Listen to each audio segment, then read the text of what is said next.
దరిద్రోయి విశాలతృష్ణ శ్రీమాంసకో యస్య సమస్తతోషః. గోవాదరిద్రోజి విశాల తృష్ణ. అందుకోసం అంతులేని ఆశ ఉండకూడదు.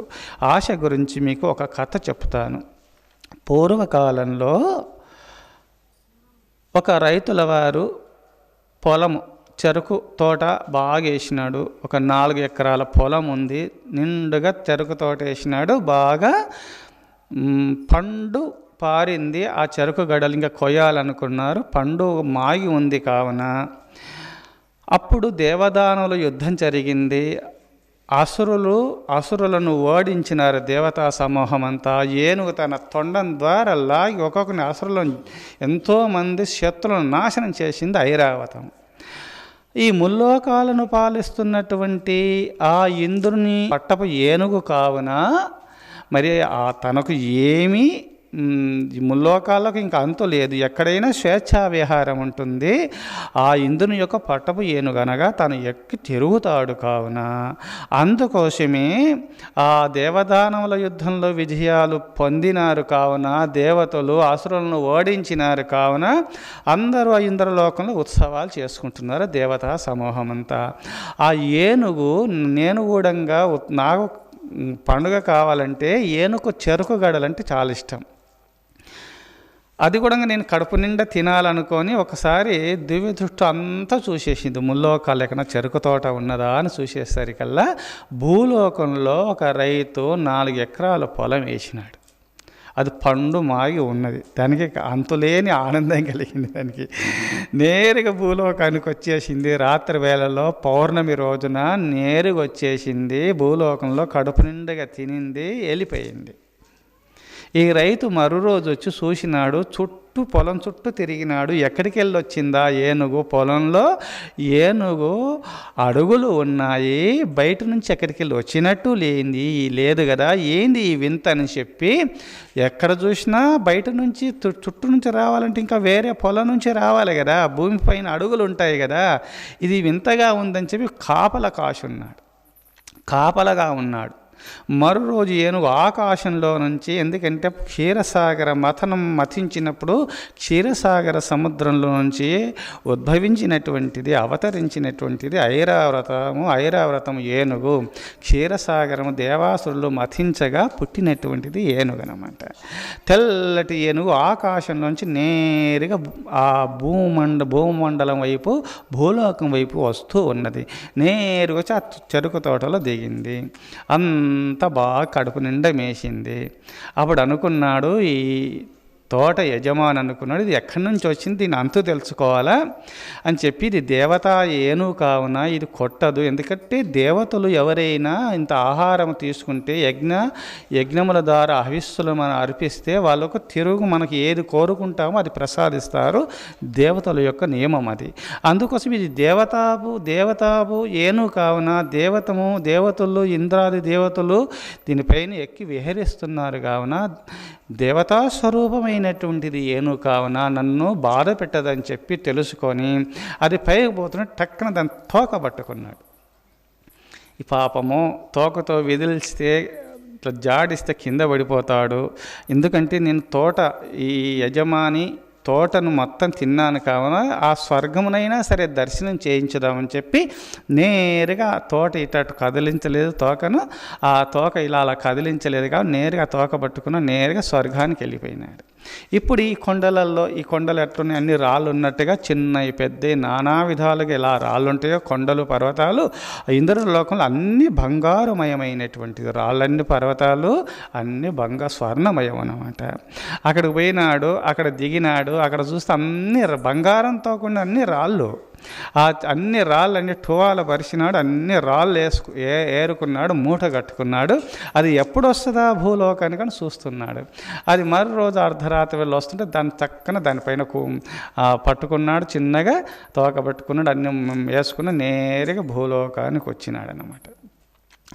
భార్యకి ఇచ్చినాడు. ఆమె అన్నీ తీసుకుపోయింది, అంగాల్లోకి తీసుకుపోయి అన్నీ బంగారు రాళ్ళు కదా, ఒక్క రాయిస్తే చాలు ఎంత బంగారమైన వస్తుంది. తీసుకుపోయి ఇచ్చింది. వెంటనే ఆభరణాలు తెచ్చుకుంది, వాళ్ళంతా ఆభరణాలు తెచ్చుకుంది, పట్టు పీతాంబరములు, ఇంట్లో వస్తుజాలములు, అన్నీ ఒక్కొక్క రోజులో కోటీశ్వరులు అయిపోయినారు. ఆమె తన బావమర్ది, తన భార్య తమ్ముడు వచ్చినాడు ఆ రోజే. అంత చూస్తే అయోమయంగా ఉన్నది. ఇంతకుముందు ఒక వారం రోజుల ముందు వచ్చిపోతే ఇంట్లో ఏమీ లేవు, నీ ఒళ్ళు పైన ఆభరణాలు లేవు, ఇట్లు వస్త్ర ఆభరణాలు లేవు కదా అక్క, ఇంతలో మీరు కోటీశ్వరులు అయినారు, కారణం ఏంది అక్క అంటే ఏం లేదని చెప్పి తప్పించుకుంటుంది. ముందుగానే పతిదేవుడు చెప్పినాడు, ఇది ఎవరికి చెప్పొద్దు, ఎవరికి చెప్పబోకు అని చెప్పి భార్యకు బ్రతిమిలాడి చెప్పినాడు పతిదేవుడు. ఆ అక్కగారిని అడగగా ఎంత అడిగినా చెప్పలేదు. అక్క నీ తమ్ముని కదా, నువ్వు అసత్యం పలుకుతున్నావా, ఒక్క రోజులో కోటీశ్వరులైనారు, ఏదో కారణం ఉంటుందక్క చెప్పని బాగా బ్రతిమలాడినాడు. అప్పుడుండి నేనేం చేసేదిరా తమ్ముడు, మీ బావ చెప్పొద్దన్నాడు అని చెప్పుతూ ఇంద్రలోకానికి పోయినాడు. చెరుకు తోటంతా మేసింది ఆ ఏనుగు, ఆ దేవతా స్వరూపమైనటువంటి ఆ ఏనుగు తన తోక పట్టుకొని పోయినాడు. ఆ స్వర్గంలో నుంచి రాళ్ళు తీసుకొని వచ్చినాడు. మేము అవి అమ్ముకున్నాము, దాని ద్వారా ఈనాడు కోటీశ్వరులమైనాము.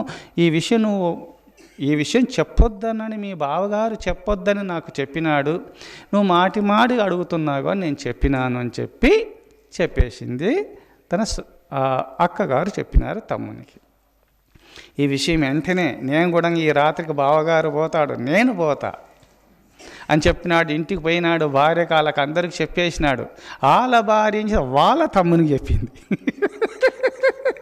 వాళ్ళ అక్కగారు వాళ్ళ తమ్మునికి వాళ్ళ అన్నలకు అందరికి చెప్పుకున్నారు ఒకరొకరు. ఆ సాయం సమయంలో ఈయన మంచి పెద్ద రగ్గులు తెచ్చుకున్నారు. ఎందుకంటే చాలా బంగారం, టువాలలు అయితే చిన్న రాళ్ళు సరిపోతాయి, ఇంకా చాలా పెద్ద వస్త్రాలు తెచ్చుకున్నారు.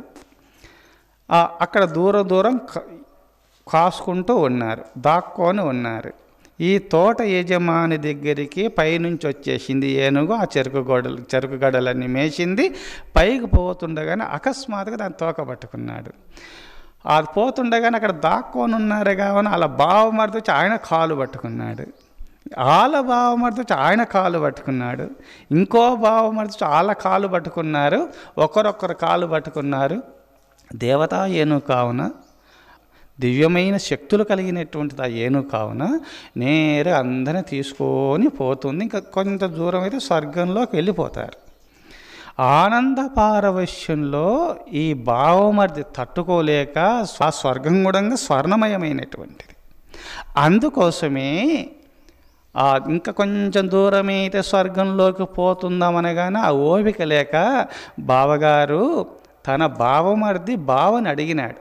ప్రథమంలో తోక పట్టుకొని ఉన్నాడు కదా ఏనుగు తోక, ఆ బావమరిది బావని అడిగినాడు, బావగారు ఆ స్వర్గంలో ఎంతెంతలా ఉంటాయి రాళ్ళు, బంగారు రాళ్ళు అని అడిగినాడు.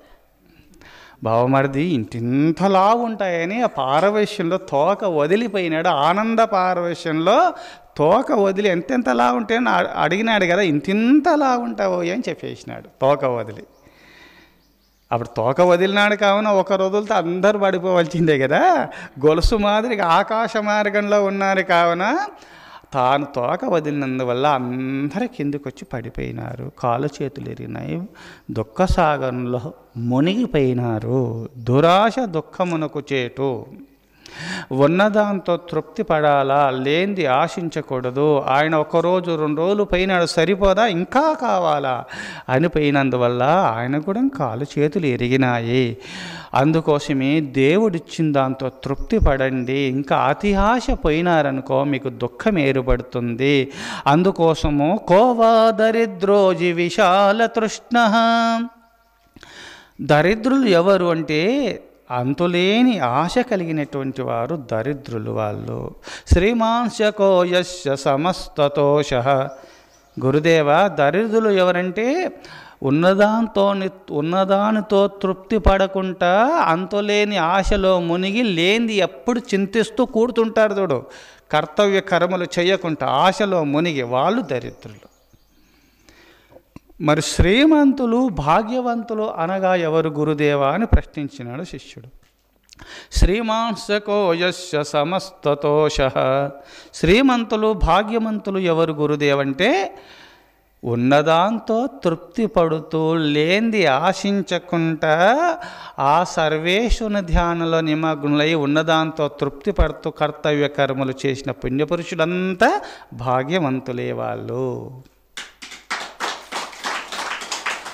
వాళ్ళందరూ ఊడంగా ముక్తాత్ములు కావడానికి అధికారులు ఉంటారు. ఎందుకంటే మనసును అదుపులో చేసుకొని ఇంద్రియాలను అదుపులో చేసుకొని ఆ పరమేశ్వర సాక్షాత్కారాన్ని పొందడానికి అధికారులు అవుతారు వాళ్ళు. అందుకోసమే శ్రీమంతులు ఎవరు, భాగ్యవంతులు అనగా ఎవరంటే ఉన్నదాంతో తృప్తి పడుతూ ఆ సర్వేశ్వర ధ్యానాలు నిమగ్నమై కర్తవ్య కర్మలు చేసుకున్న వాళ్ళందరూ భాగ్యవంతులే, వాళ్ళే శ్రీమంతులు, నిజమైన శ్రీమంతులు భాగ్యవంతులు అని జగద్గురు శంకరాచార్య వారు శిష్యునికి ఉపదేశం చేసినారు. లోకాన్ని అందరూ ఆ శిష్యుని నిమిత్త మాత్రునిగా పెట్టుకొని లోకానికి ఉపదేశించిన దివ్య సందేశం ఇది శంకరాచార్య వారు.